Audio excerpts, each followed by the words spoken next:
देखिए, जो joint parliamentary committee है वो एक संवैधानिक कमेटी है और एक महत्वपूर्ण और एक बहुत ही गंभीर मुद्दे पर जांच कर रही है।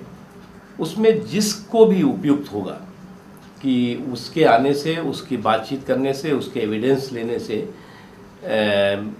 इस पूरे के पूरे जो घोटाला है उस घोटाले की परतें साफ हो सकती हैं, उसके बारे में जानकारी मिल सकती है, तो उसको बुलाना चाहिए। और यशवंत सिन्हा जी ने जो बात कही है, वो जो जेपीसी के सदस्य भी हैं, उन्होंने बिल्कुल सही कही है प्रधानमंत्री जी को। उसमें अगर ज़रूरी है और ये बात समिति का कोई भी सदस्य अगर महसूस करता है तो उन्हें आना चाहिए, बुलाना चाहिए। इसमें किसी तरह की कोई भी नकुर की गुंजाइश नहीं होनी चाहिए। राशिद अल्वी साहब ने कहा है कि जेपीसी खुद सक्षम है और पीएम के ऊपर दबाव नहीं डालना चाहिए आने में। नहीं, इसमें दबाव का सवाल ही नहीं। जेपीसी को अधिकार है। आप क्या जेपीसी को भी अपने कांग्रेस पार्टी के कार्यालय की तरह चलाना चाहते हैं क्या?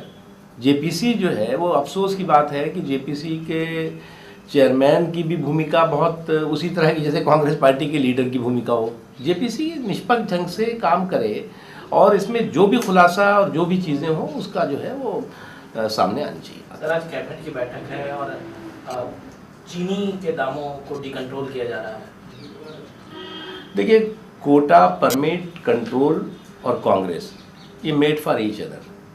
अभी कांग्रेस पार्टी ने आकर के इस देश में कोटा परमिट राज ला दिया। फिर से सारी चीज़ें जो हैं वो जो कोटा परमिट और कंट्रोल ख़त्म हो गया था वो पूरी तरह से फिर से एक बार सर पर आम लोगों के खड़ा कर दिया। तो कोटा, परमिट, कंट्रोल और Congress made for each other. अब जो है वो जब चुनाव आ रहा है तो रुपए में बढ़ोतरी और पैसे में घटोतरी, यानी कि एक कहावत थी ना कि खर्चा रुपया और आमदनी चवन्नी। तो इस तरह से इन्होंने किया है कि अगर आप देखें तो पेट्रोल के दाम अगर बढ़ाए जा रहे हैं, घटाए जा रहे हैं तो पैसे में, और बढ़ाए जाते हैं तो 8 रुपया, 10 रुपया, 20 रुपया, और हर महीने, हर 1.5 महीने में। तो इसलिए जो डिकंट्रोल किया जा रहा है उसको देखते हैं क्या उसका क्या असर पड़ता है। महंगाई बढ़ेगी सर? महंगाई तो ऑलरेडी बढ़ी हुई है। देखिए, महंगाई और मनमोहन सिंह जी और महंगाई दोनों जो है वो एक दूसरे के लिए बने हुए हैं। इसलिए ये सरकार जो है वो जब तक रहेगी, महंगाई और इस सरकार का चोली दामन का साथ है। और इसलिए मैं देख रहा हूँ कि आज की तारीख में कोई ऐसा रास्ता नहीं दिखता जिससे कि क्योंकि सरकार जनधन की लूट इतनी हो चुकी है, अर्थव्यवस्था पूरी तरह से चौपट हो चुकी है, प्राकृतिक किसी तरह की आपदा न होने के बावजूद जो है वो एक बहुत बड़ी चुनौती देश के सामने खड़ी हो गई है।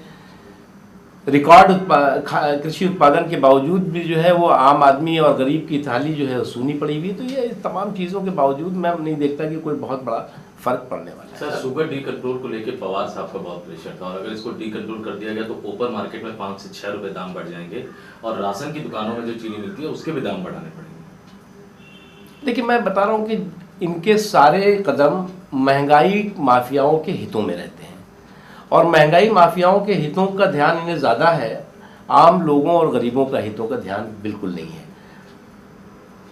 सर, गुजरात लोकायुक्त को लेकर के चौतरफा विरोध हो रहा है, कांग्रेस विरोध कर रही है विवादों में। ये देश जो है वो एक फेडरल सिस्टम के तहत, फेडरल स्ट्रक्चर के तहत चलता है, एक संघीय ढांचे के तहत चलता है। राज्य सरकारों की अपनी भूमिका है, अपनी जिम्मेदारी है, केंद्र सरकार की अपनी जिम्मेदारी है, अपने अधिकार है। लेकिन कांग्रेस पार्टी ने, अफसोस की बात है कि जिन राज्यों में कांग्रेस पार्टी की सरकार नहीं रही उन राज्यों के राजभवन को कांग्रेस भवन बना दिया और उस राजभवन के माध्यम से वो पैरेलल सरकार और पैरेलल सिस्टम चलाने लगे। और इसी तरह से लोकायुक्त की नियुक्ति के मुद्दे पर भी गुजरात में यही कुछ हुआ। इसलिए राज्य सरकारों की जो जिम्मेदारी है, जो भूमिका है, उस भूमिका के तहत उनको काम करने देना चाहिए। और अब जो है वो जो वहाँ की विधानसभा तय करेगी या विधानसभा जो पास करेगी वही उसी के तहत जो है वो नियुक्ति होनी चाहिए। सर, कर्नाटक के जो चुनाव होने वाले, कहा जाए कि उसमें और जहाँ तक कांग्रेस पार्टी का या कांग्रेस पार्टी के विरोध का सवाल है तो अफसोस की दिक्कत ये हो गई है कांग्रेस पार्टी की कि वो सुबह से शाम तक कम से कम नहीं तो 100-150 बार सोनिया गांधी जी, राहुल गांधी जी के नाम रटते रहते हैं, उनको जो है बदहजमी हो जाती है, डिहाइड्रेशन हो जाता है, और अपने डिहाइड्रेशन को ठीक करने के लिए वो मोदी जी का नाम लेते हैं ताकि उनका हाजमा ठीक हो जाए। तो हमें क्या एतराज़ हो सकता है अगर वो उनको सो गांधी जी और राहुल गांधी जी के नाम से बदहजमी हो रही है और मोदी जी का नाम लेकर के उनका हाजमा ठीक हो रहा है, तो हमें क्या एतराज़ है।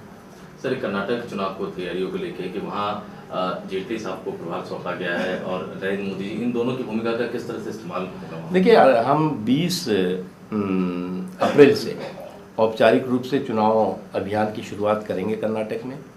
हमारे पार्टी के तमाम वरिष्ठ नेता वहाँ पर सभाओं में, रैलियों में भागीदारी करेंगे, शामिल होंगे, और चुनाव समिति की बैठक भी जल्दी होने वाली है, 1-2 दिन के अंदर, और 5 तारीख को, और उस बैठक में जो उम्मीदवारों के चयन की प्रक्रिया है वो भी पूरी हो जाएगी।